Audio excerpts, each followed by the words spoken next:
नमस्कार दोस्तों, स्वागत है हमारे YouTube चैनल में। दोस्तों UP triple S C PT class number 37 है।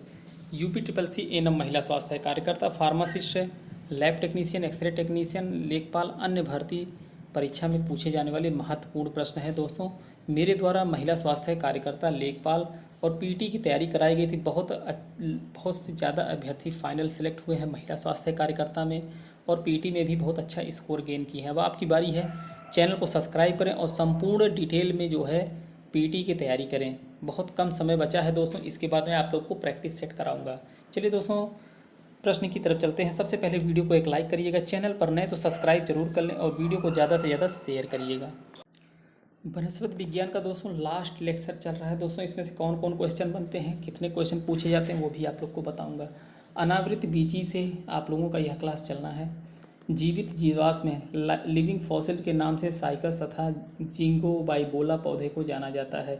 विश्व का सबसे ऊंचा पौधा सिकोय संपरवायरेंस है, और सबसे छोटा अनावृत पौधा जो है जेमिया पिग्मिया। बहुत बार पूछा गया यह क्वेश्चन है। प्रवालाभ जड़ें जो होती हैं साइकस में पाई जाती हैं। कोरोलाइड जो रूट जिसको कहते हैं। चिलगोजा पाइनस जियार्डियाना का बीज है। चिलगोजा में खाया जाने वाला भाग जो है संपूर्ण बीज होता है। रेजिन व तारपीन कोनीफर से प्राप्त पाया जाता है, जो किया जाता है। साइकस एक सदाबहार पौधा है। कोसा विभेदन ऊतक से क्या बनते हैं, जिसको बास्ट कहते हैं, यह फ्लोएम है। बास्ट क्या है दोस्तों, फ्लोएम है। प्रशांत क्षेत्र की कोशिकाओं में विभाजन धीरे धीरे होता है। आवृत्ति बीजी पौधे में दारू वाहिकाएँ जाइलम वेसिकाए वेसल से पाई जाती हैं। आवृत्ति में वृक्ष की छाल को छील देने पर फ्लोएम नामक महत्वपूर्ण संबंधी ऊतक हट जाता है, इसलिए कहते हैं वृक्ष की छाल को ना छीला जाए, क्योंकि फ्लोएम जो होता है दोस्तों वो फूड का निर्माण करता है, और जाइलम जो होता है वो जल का निर्माण करता है, जल को पहुंचाता है। वुड जो होता है द्वितीयक जाइलम का सामान्य नाम है। दोस्तों वृक्षों की वार्षिक वलयों की संख्या गिनकर उनकी जो है आयु ज्ञात की जा सकती है। जाइलोटोम काष्ठ की संरचना का अध्ययन कहलाता है। वार्षिक वलय एनुअल रिंग शीतोष्ण प्रदेश में उगने वाले पौधों के में स्पष्ट होती है। पत्तियों के झड़ने से पूर्ण पर्णहरित नष्ट हो जाते हैं। पौधों का जल से संबंध है। पौधे में कुल भार का लगभग 80 से 90% जल होता है। रंग के खुलने तथा बंद होने पर पोटेशियम आयनिक तत्व का महत्व है। मिट्टी रहित खेती को हाइड्रोपोनिक्स कहते हैं। वाष्पोत्सर्जन वह प्रक्रिया है जिसके द्वारा अतिरिक्त जल वाष्प के रूप में निकलता है। जल को जाइलम पौधे के विभिन्न भागों में पहुंचाता है। अभी इसको मैंने आपको बताया था। वाष्पोत्सर्जन तेजी से होगा जब वायुमंडल में आर्द्रता कम होगी। अंगूर शक्कर के गाढ़े घोल में डालने पर पिचक जाता है। अगर अंगूर को शक्कर के गाढ़े घोल में डालते हैं तो वह पिचक जाता है।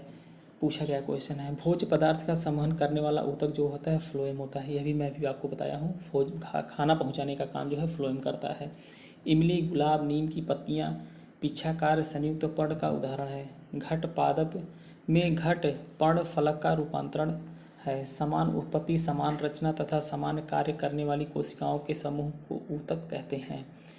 वांडा आर्द्रताग्राही मूल का उदाहरण है। हल्दी, अदरक, अरबी आदि जो है यह प्रकंद का उदाहरण है। जड़ तथा तने उनके उदाहरण देखते हैं दोस्तों। शंकुआकारी जड़ जो होता है वह गाजर में पाया जाता है। कुंभी रूपी सलजम चुकंदर में पाया जाता है। तर्क रूपी जड़ जो है मूली में पाया जाता है। कंद तना आलू में पाया जाता है। घन कंद तना बंडा, केसर तथा सूरन में पाया जाता है। सल्क कंद तना प्याज में पाया जाता है। प्रकंद तना हल्दी, अदरक में पाया जाता है। आलूकंद ट्यूबर का उदाहरण है। प्याज सल्क कंद का उदाहरण है। आलू भूमिगत तने का रूपांतरण है। नागफनी पर्णावस्था फिलोक्वाइड का उदाहरण है। और स्तंभ प्रतान स्तंभ की वायवीय भागों का उदाहरण है। पर्णाभ स्तंभ प्रायः मरुद्भिद पौधे में पाए जाते हैं। वह पौधों का वह भाग जो भूमि के ऊपर रहता है वायवीय भाग कहलाता है। लहसुन तने का रूपांतरण है। नागफनी में पाए जाने वाले कांटे पर्ण लीफ जो होते हैं दोस्तों वह रूपांतरण होते हैं नागफनी में। कोमल तने वाले छोटे पादप जो है शाक कहलाते हैं। गुलाब के तने पर पाई जाने वाली नुकीला संरचना तीक्ष्ण वर्ध कहलाती है। मटर, चना, आम तथा एक बीज पत्री पौधे में होने वाला अंकुरण अधोभूमि कहलाता है। कंठदार मूल गुला गुलबांस में पाई जाती है। राइजोफोरा में श्वसन मूल पाए जाते हैं। ट्राइफोलिया करेला वाइटिस में पाई जाने वाली मूल जड़ जो होती है मूलाकार मूल कहलाती है। अवस्तंभ मूल गन्ना मक्का आदि में पाई जाती है। फाइकस बरगद में स्तंभ मूल प्रॉप रूट पाई जाती है। दोस्तों पान काली मिर्च पोथेस आदि में पाई जाने वाली जड़ें अवरोहण जो क्लाइंबिंग जड़ जिसको कहते हैं दोस्तों क्लाइंबिंग होती है। सिंघाड़े में पौधे में स्वांगीकारी जड़ें पाई जाती हैं। एसिमिलेटरी रूट्स जिसको कहते हैं सिंघाड़े में। अमरबेल विस्कम आदि में पाए जाने चूषण रूट होती हैं दोस्तों। अमरबेल वगैरह में सकिंग रूट पाए जाते हैं। पौधे के वेजिटेटिव ऑर्गन्स जो होते हैं जड़ तना तथा पत्तियां होती हैं। तना पौधे का वह भाग जो भूमि के ऊपर रहता है। पत्ती का वह भाग जो पत्ती को तने से जोड़ता है पर्णवृंत कहलाता है।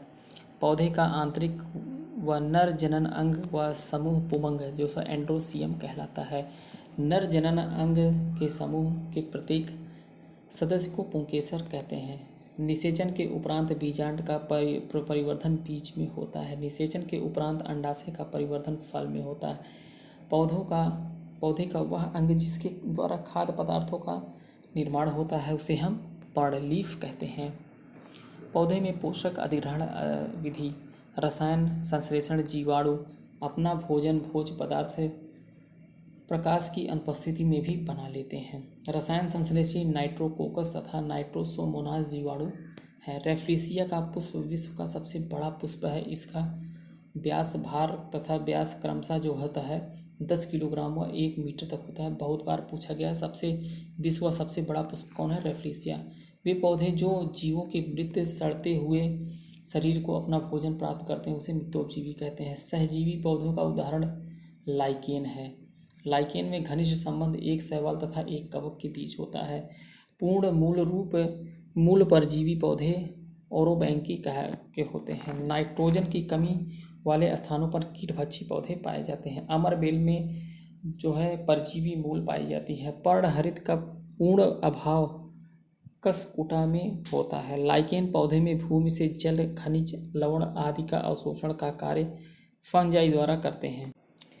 पूर्ण मूल परजीवी पौधे रेफ्रिसिया इंगुदी तथा गठवा है। नेपेंथिस में घड़े के आकार की रचना में पर्णफलक रूपांतरित होता है। सरसीनिया तथा नेपेंथिस कलश पादप के उदाहरण है। परिवहन स्थानांतरण एवं संचयन से क्वेश्चन देखते हैं। वीडियो को शेयर करते रहिएगा दोस्तों, बहुत मेहनत से आप लोग के लिए वीडियो बनाता हूँ। प्याज पत्तियों द्वारा खाद्य पदार्थों का संचय करता है। पुष्पक्रम द्वारा फूल गोभी खाद्य पदार्थों का संचय करता है। मूंगफली में तेल का संग्रह बीज पत्रों में होता है।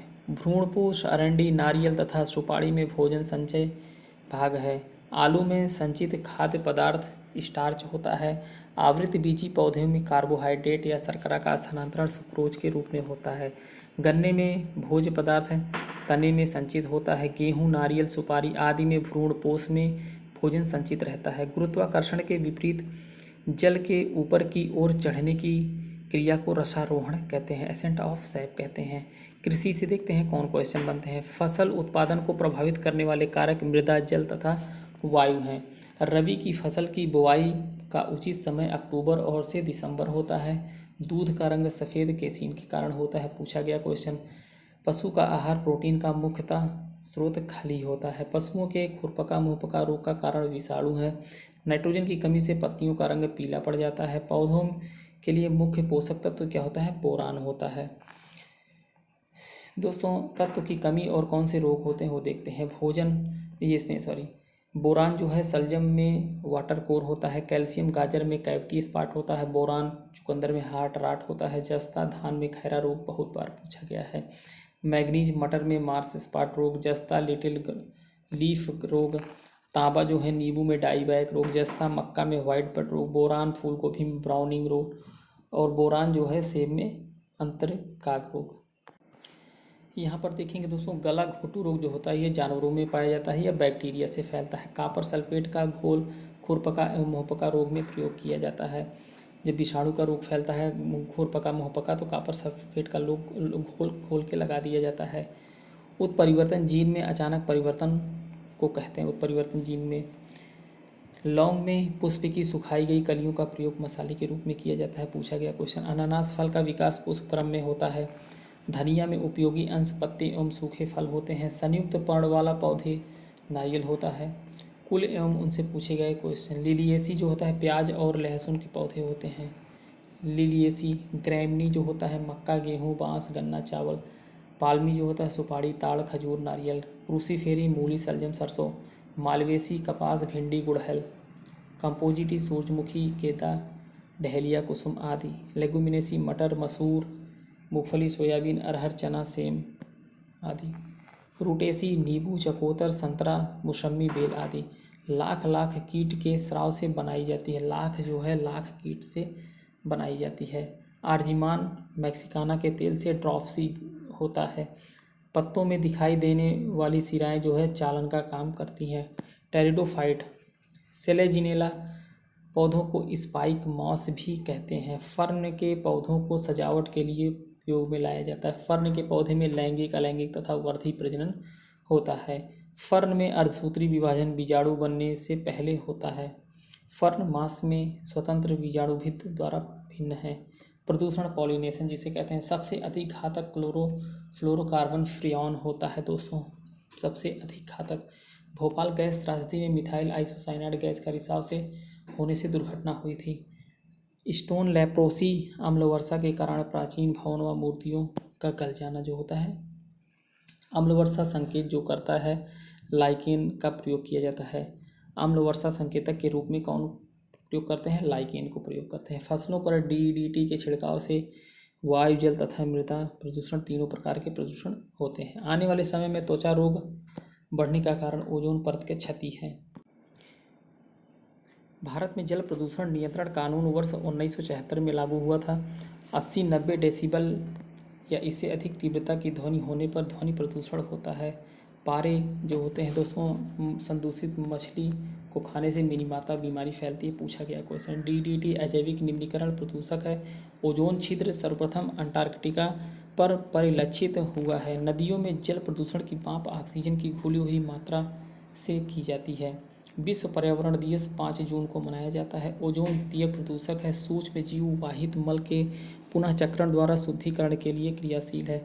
धुंध कोहरा का निर्माण धुएं और कोहरे से होता है। दोस्तों यह वनस्पति विज्ञान का लास्ट लेक्चर है। जंगल की आग से प्राकृतिक प्रदूषण होता है। ऊर्जा का एक अच्छा स्रोत सौर ऊर्जा है जिससे किसी भी प्रकार का प्रदूषण नहीं फैलता है। लेड से वायु प्रदूषण होता है। मुख्य पर्यावरणीय प्रदूषक कौन कौन है? कार्बनिक पदार्थ जैसे बेंजीन, ईथर। अकार्बनिक फ्लोराइड और सिलिकॉन है। कणिकामय पदार्थ जैसे धूल, धुआं आदि हैं। Gases sulphur dioxide, carbon monoxide, hydrogen sulphide, nitrogen के ऑक्साइड, ये सब गैस के घरेलू अपमार्जक साबुन, सोडा, सर्फ, कार्बनिक पदार्थ। प्रकाश रासायनिक ऑक्सीकारक ओजोन, एल्डिहाइड, एथिलीन आदि हैं। धातुएं दोस्तों पारा, सीसा, लोहा, कैडमियम, आर्सेनिक आदि हैं। अम्ल की बूंदें नाइट्रिक अम्ल, सल्फ्यूरिक अम्ल। रेडियोधर्मी पदार्थ कोबाल्ट, सीजियम, स्ट्रांसियम, यूरेनियम है। कृषि रसायन, कीटनाशक और शाकनाशी, यह सब दोस्तों क्या है? पर्यावरणीय प्रदूषण हैं। जैवमंडल से यदि CO2 को हटा दिया जाए तो सर्वप्रथम प्राथमिक उत्पाद प्रभावी होगा। फ्लाई ऐश प्रदूषण थर्मल पावर प्लांट के उदाहरण है। बड़े शहरों में वायुमंडलीय प्रदूषण का कारण स्वचालित वाहन है। भारहीन अपशिष्ट प्रदूषक ध्वनि एवं रेडियोधर्मी अपशिष्ट होते हैं।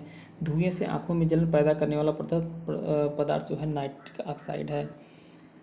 और मानव में विषाक्तता उत्पन्न करने वाली धातु जो होती है सीसा होती है। राष्ट्रीय पर्यावरण इंजीनियरिंग संस्थान कहाँ पर स्थित है? नागपुर में स्थित है। सल्फर डाइऑक्साइड जल के साथ वायुमंडल में सल्फ्यूरिक अम्ल के रूप में पृथ्वी पर आता है। ट्रांसपायरेशन वाष्पोत्सर्जन से कौन क्वेश्चन बनते देखते हैं। परिस्थिति तंत्र में ऊर्जा का स्रोत सूर्य है। जीवित पौधे के वायवीय भागों से जल के वाष्प के रूप में उड़ने वालों को जल वाष्पोत्सर्जन कहते हैं। वाष्पोत्सर्जन मापी उपकरण को पोटोमीटर से नापते हैं और बहुत बार पूछा गया है दोस्तों यह पोटोमीटर के बारे में। तापमान बढ़ने एवं हवाओं के तेज चलने पर वाष्पोत्सर्जन की दर बढ़ जाती है। कार्बन डाइऑक्साइड की सांद्रता बढ़ने पर रंध्र बंद होने लगते हैं। वाष्पोत्सर्जन अवरोधक पदार्थ एस्पिरिन, एब्सिसिक अम्ल होते हैं। CO2 की सांद्रता बढ़ने से वाष्पोत्सर्जन धीमा हो जाता है। रंध्रों के खुलते समय रक्षक कोशिकाओं का पीएच 7 से 8 होता है। आर्द्र दशाओं में वाष्पोत्सर्जन की क्रिया रुक जाती है या बहुत कम हो जाती है। बिंदु श्रावण की क्रिया रात्रि में अधिक होती है। वनस्पति पौधों का आर्थिक महत्व क्या है? नाइट्रोजन स्थिरीकरण की प्रक्रिया। नाइट्रोजन स्थिरीकरण की क्रिया जीवाणुओं द्वारा होती है। प्याज, लहसुन, अरबी वंडा का खाने वाला भाग जो होता है तना होता है। चुकंदर की जड़ से शक्कर प्राप्त की जाती है। लाल चना के नाम से अरहर को मशहूर किया गया है। हॉकी स्टिक मोरस एल्बा की लकड़ी से बनाया जाता है। हॉकी स्टिक दोस्तों। केंद्रीय आलू अनुसंधान संस्थान CPRI शिमला में स्थित है। आलू जो है शिमला में है और भारतीय कृषि अनुसंधान नई दिल्ली में है और वन अनुसंधान उत्तराखंड देहरादून। चावल अनुसंधान संस्थान जो है आपका कटक उड़ीसा में है। केंद्रीय खाद्य औद्योगिक अनुसंधान संस्थान जो है मैसूर कर्नाटक में है। वीलो सेलिक्स एल्बा की लकड़ी से क्रिकेट का बल्ला बनाया जाता है दोस्तों। अभी आपने देखा क्रिकेट का बल्ला जो है सेलिक्स एल्बा से बनता है। टिटिकेल से मानव निर्मित धान है। भारतीय दलहन अनुसंधान संस्थान कानपुर में है। गेहूं जो है विशिष्ट फल का उदाहरण है। रेसरपीन सर्पगंधा की जड़ से प्राप्त होता है। करक्यूमा डोमेस्टिका के प्रकंद भाग हल्दी से प्राप्त होते हैं। विविध से क्वेश्चन देख लेते हैं। वे जंतु जो प्रकृति में सफाई का कार्य करते हैं अपमार्जक कहलाते हैं। प्राकृतिक में नाइट्रोजन स्थिरीकरण की क्रिया को जीवाणु द्वारा होता है। अनाज से हमें प्रोटीन एवं कार्बोहाइड्रेट प्राप्त होता है। चना, मटर, सोयाबीन, लोबिया, अरहर, मूंग, उड़द आदि फसलें जो हैं दलहनी फसलों के अंतर्गत आती हैं।